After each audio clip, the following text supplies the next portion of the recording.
Bismillahirrahmanirrahim, chers élèves première bac sciences. Dans cette séance application de la dérivation, on va voir la correction de l'exercice proposé dans la vidéo précédente. On va étudier les variations de la fonction f définie par f de x est égal à x racine de x carré moins x. Pour arriver à les variations de f, on doit suivre les étapes suivantes. Domaine de définition de f, domaine de dérivabilité de f, calcul de f' de x et l'étude de son signe pour déduire les variations de f et dresser le tableau de variation de f. Donc faites pause à la vidéo, essayez de faire cet exercice.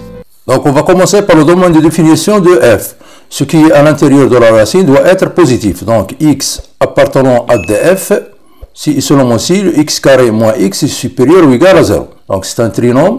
X carré moins x est égal à 0, est équivalent à dire que x facteur de x moins 1 est égal à 0. Donc il suffit de calculer les racines de ce trinôme pour avoir le signe de x carré moins x. Donc x est égal à 0 ou x est égal à 1. Les racines de ce trinôme sont 0 et 1. Donc on va dresser le tableau de signes de x carré moins x. Donc les racines du polynôme x carré moins x sont 0 et 1. Donc à l'extérieur des racines, c'est le signe de a qui est positif.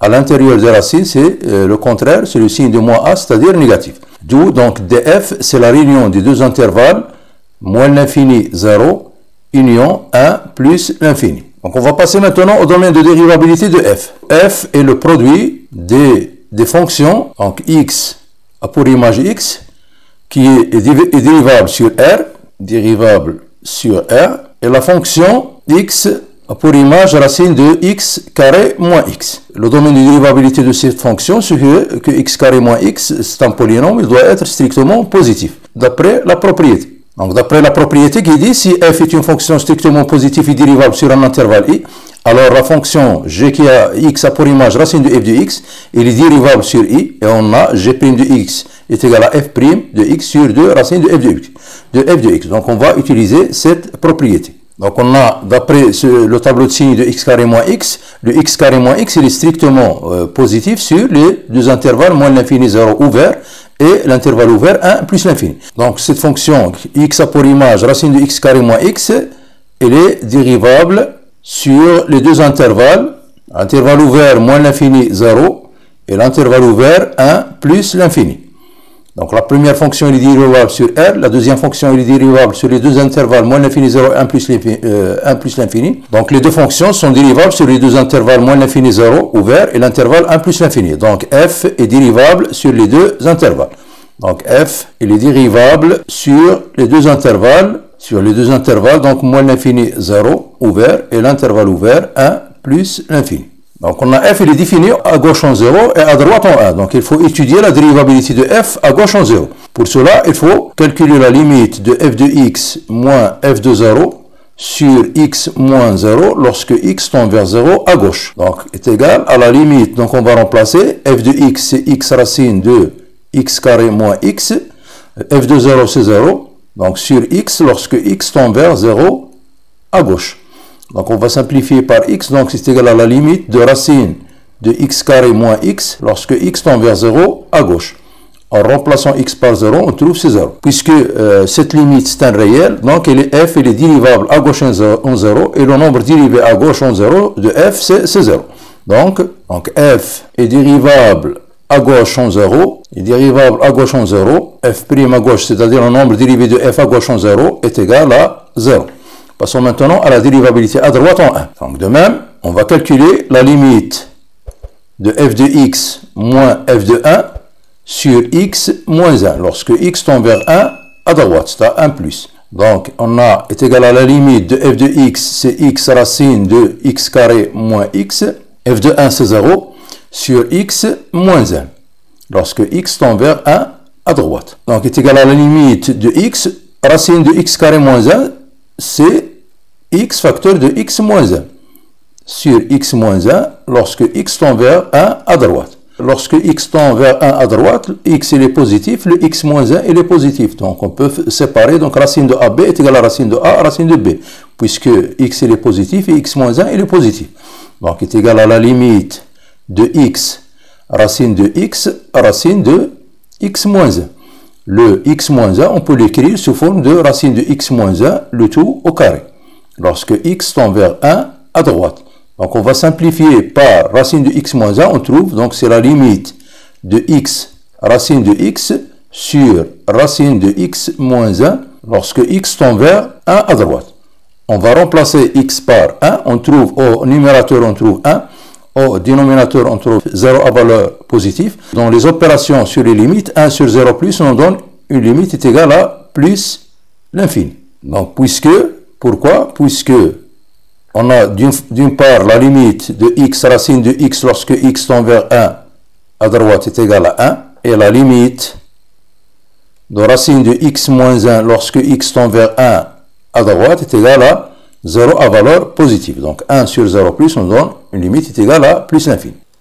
Donc f n'est pas dérivable à droite en 1. Pas dérivable à droite en 1. Et l'interprétation géométrique de ce résultat, c'est que CF admet une demi-tangente verticale au point d'abscisse 1. Et pour l'autre résultat, le nombre dérivé à gauche en 0 est égal à 0. CF admet une demi-tangente horizontale à gauche au point d'abscisse 0. Donc, passons maintenant au calcul de f' de x et l'étude de son signe. Donc, on a quel que soit x appartenant à df moins l'ensemble qui contient les deux éléments 0, 1. Donc, f' de x, c'est la dérivée de x multipliée par racine de x carré moins x'.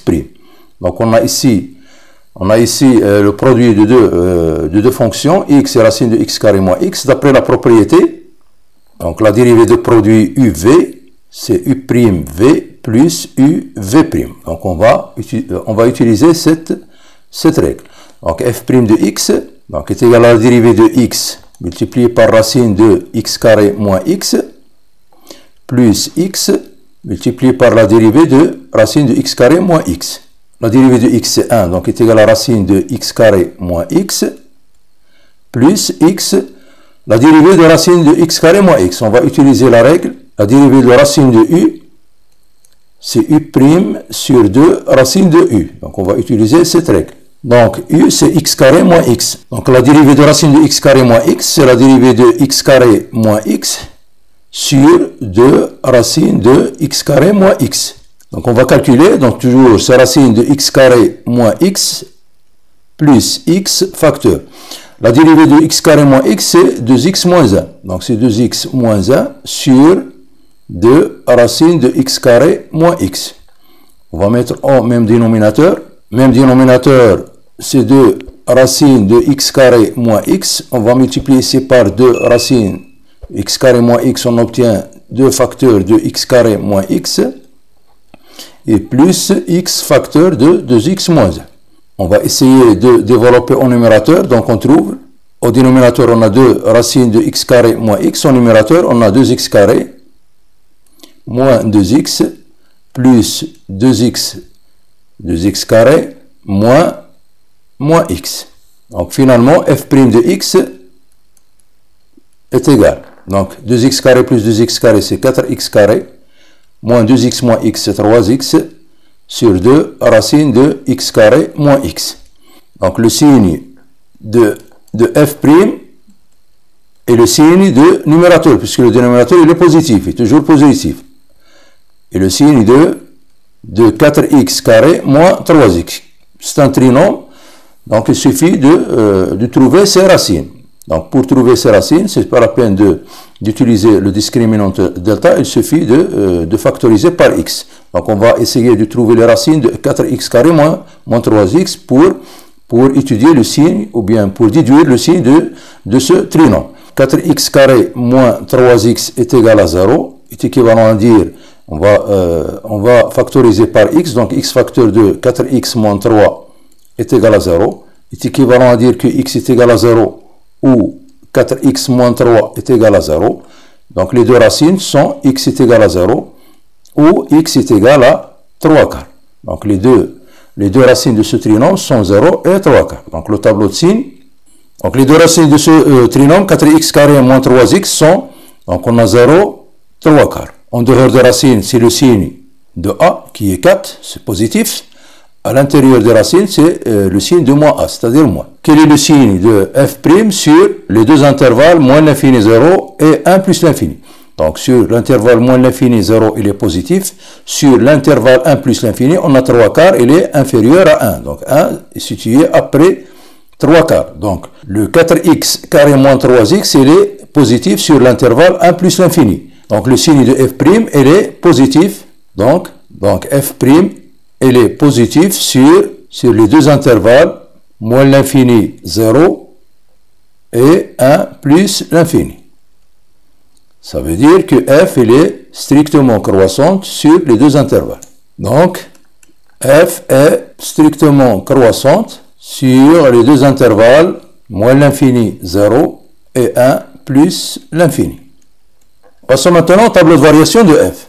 Donc pour le tableau de variation de f, donc la première ligne est réservée pour le domaine de définition. On a x moins l'infini. Donc moins l'infini 0, l'intervalle moins l'infini 0 et 1 plus l'infini. Deuxième ligne, elle est réservée pour le signe de f' de x. Et la troisième ligne pour les variations de f. Donc pour le signe de f'. Donc on a le domaine de définition de f, c'est moins l'infini 0, union 1 plus l'infini. C'est-à-dire il n'est pas défini sur l'intervalle 0,1. On doit assurer la partie située entre 0 et 1 puisque f n'est pas défini sur l'intervalle 0,1. Pour f', donc elle est positive sur les deux intervalles. Le nombre dérivé à gauche en 0, c'est 0. Elle est positive sur les deux intervalles moins l'infini 0 et 1 plus l'infini. Il n'est pas dérivable à droite en 1. Pour la fonction f, donc, pour les variations, puisque f' il est positif sur l'intervalle moins l'infini 0 et 1 plus l'infini, ça veut dire que f il est strictement croissant sur les deux intervalles.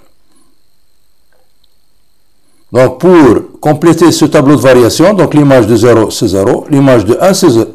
Donc il nous reste les limites en plus l'infini et moins l'infini. Premièrement, on a la limite de x carré moins x lorsque x tend vers plus l'infini ou bien moins l'infini. On peut représenter cette limite par la valeur absolue de x tend vers plus l'infini. Ça veut dire soit x dans moins l'infini, soit x tend vers plus l'infini. Donc dans les deux cas, c'est la limite de x carré lorsque la valeur absolue de x tend vers plus l'infini. Donc est égal à plus l'infini. La limite de la racine, on fait entrer la racine de x carré moins x lorsque x tend vers plus l'infini, valeur absolue, c'est-à-dire lorsque x tend vers moins l'infini ou bien plus l'infini, est égal à plus l'infini. Donc maintenant, on va multiplier par x. Donc, la limite de x, racine de x carré moins x lorsque x tend vers plus l'infini, on a plus l'infini fois plus l'infini, est égal à plus l'infini. Et la limite de x racine de x carré moins x lorsque x tend vers moins l'infini, c'est moins l'infini multiplié par plus l'infini. Dans les opérations sur les limites, c'est égal à moins l'infini. Donc, on va compléter le tableau de variation. Donc, la limite au moins l'infini, c'est moins l'infini. En plus l'infini, c'est plus l'infini. Donc, à la prochaine vidéo, Inch'Allah, et merci.